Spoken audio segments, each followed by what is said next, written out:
Welcome back to the channel, everyone. Today is another special day. We get to talk about two phones that are probably one of the more interesting devices I've ever seen, and one is the best-selling iPhone ever made, and the other one is one of the most important iPhones in my opinion. And those are not mutually exclusive. Those are kind of separate for both these devices, and we're going to be comparing the iPhone 6 against the iPhone 6s and see how they hold up in 2020. Now what's cool is, these many years later, the iPhone 6 came out in 2014, the iPhone 6s came out in 2015. We get to see the impact that all these phones had so many years later, and there's a huge impact from the iPhone 6 and there's a huge impact from the 6s, and I think that's a humongous thing when you look back on these phones and see how they compare and look at them now. I mean, it's so awesome to see the advantages and the evolution of all phones. And the sad thing is the iPhone 6 is not supported with software anymore with the latest one, but it still kind of technically got software support with iOS 12, which is really cool. The iPhone 6s did get iOS 13, and there's even rumors that it's going to be getting iOS 14, so that's going to be crazy. But we're going to go ahead and look at them and see how they hold up. So the iPhone 6 came out about almost 6 years ago. The iPhone 6s came about 5 years ago, a little bit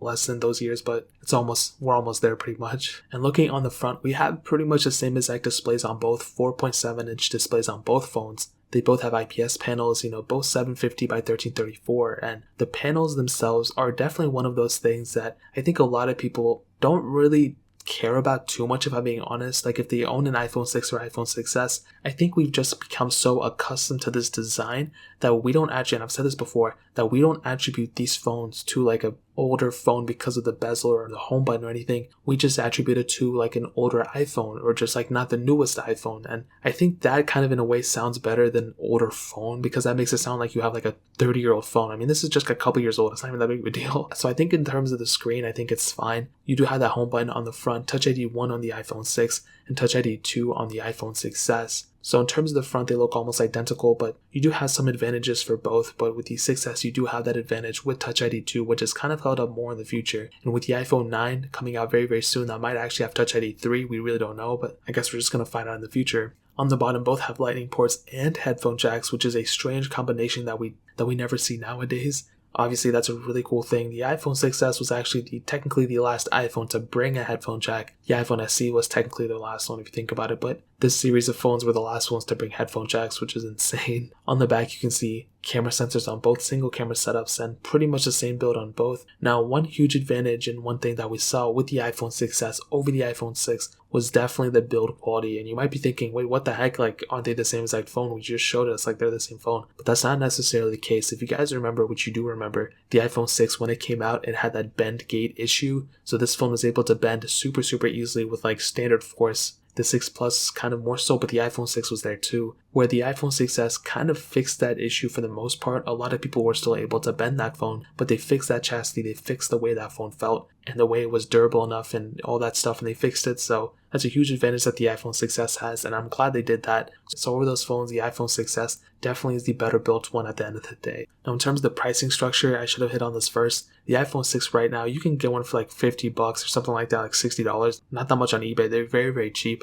With the iPhone 6s, they're on Amazon right now. For that base model, they're costing about $100, which is an extremely cheap price to pay for a phone like this. So if I were you, I would 100% recommend picking up an iPhone 6s over the iPhone 6. I already kind of spoiled the video, but I've already made this video type before and you guys already know my answer. If you want to pick up that iPhone 6s for that $100 price tag, I'll leave a link down in the description below. You can get it from there and help support the channel at the same time. So that pretty much covers up all the basic necessities of like the background of both these phones, including the price. Now let's go ahead and hit on the software updates, and this one's going to be a doozy. So the iPhone 6, when it came out, it started off with iOS 8. We are able to get apparently iOS 12.4.4, but I'm pretty sure we're on 12.4.5 right now, but I don't remember. I've been making updated reviews for the iPhone 6 for a very long time, and I don't really remember the last version we left off on, but it's one of those like 12.4.5 or 12.4.6, and the coolest thing about the iPhone 6 is that alongside iOS 13, iOS 12 is also kind of getting supported. So whenever usually like every other update from iOS 13, iOS 12 would get an update, and that's a huge testament for Apple, how they're actually supporting their older devices even when they don't have to. But a ton of people bought the iPhone 6 and it was the best selling iPhone of all time, maybe even the best selling phone, I'm not really too sure.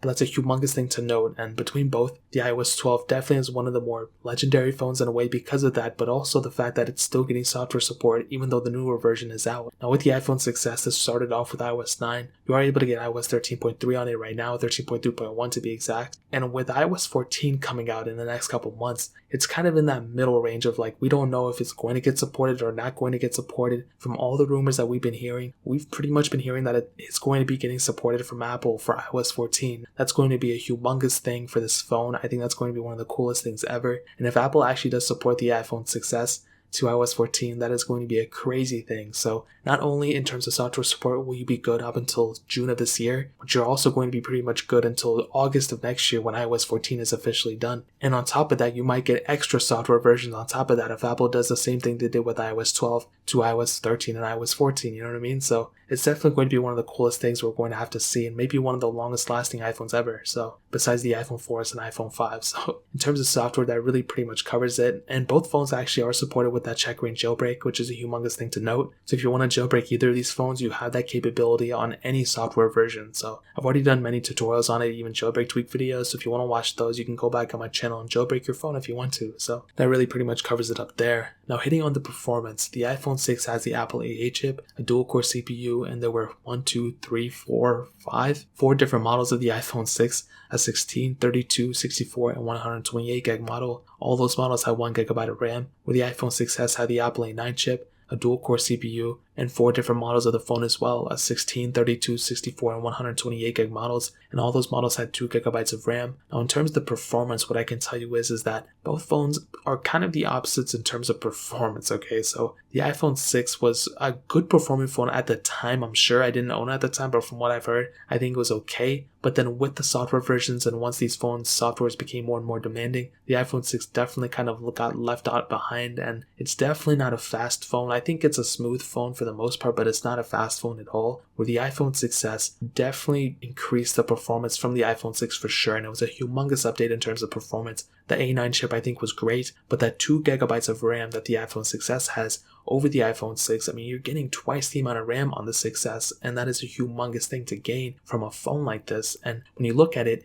the iPhone 6s, even though it's, kind of old and it might look the same as the 6 and all that stuff, performance-wise, it's almost comparable to like my iPhone 8. And even when I compared it to my iPhone 11, yeah, the 6S was pretty slow, but it's not as slow as you might think. Like, it's not extremely slow, and sometimes it was just right behind the iPhone 11. Whereas on my iPhone 6, if I did the same thing, it would be completely slow. It would just be all over the place. And I think I even compared them too, and I just found that the iPhone 6 was a very slow device at the end of it. So if you're going to get the iPhone 6, I think you're probably going to notice that the performance is pretty slow, especially if you compare it to a newer phone. Whereas if you get the iPhone 6 or you have an iPhone 6s, you're definitely going to feel like you have a pretty decent phone for the time being. So I think in terms of performance, that pretty much covers it. Now hitting on the cameras, this is another humongous asset for the iPhone 6s. The iPhone 6 had an 8 megapixel camera and a 1.2 megapixel front-facing camera. The iPhone 6s had a 12 megapixel camera on the back and a 5 megapixel camera on the front. And now you're tapped out at 1080p on the 6, whereas on the iPhone 6s you can shoot 4K videos at 30 frames, and that is a humongous asset. Even on that front camera, 720p videos on the iPhone 6,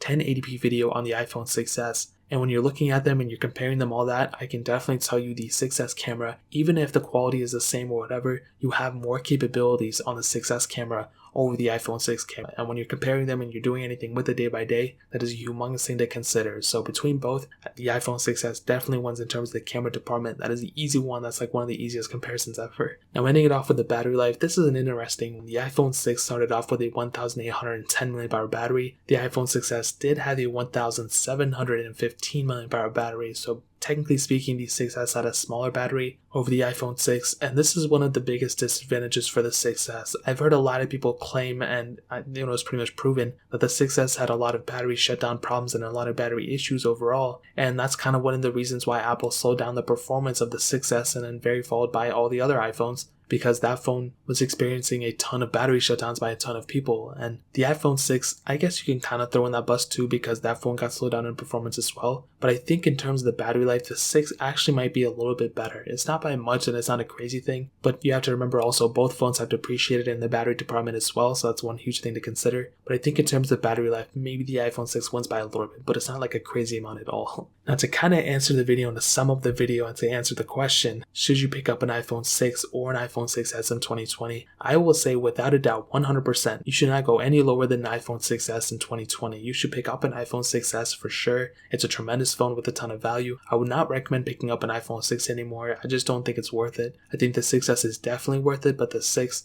I wouldn't really consider any, to be honest. So like I said, if you want to pick up an iPhone 6s, links are down in the description for the cheapest price I'll find on Amazon. But that is pretty much it. If you guys have any other questions or anything, leave it down in the comment section below. Hit that like button, that would mean so much, but definitely hit that subscribe button. Every single subscriber that we get really does count, so it means so much if you guys could hit that. Also check out the other links down in the description as well. My Twitter, my Instagram, my second channel, all those links are linked down below. I'd really appreciate if you guys could check it out. More importantly than everything else, I love every single one of you guys. Hopefully I'll catch you guys in the next video. Peace out.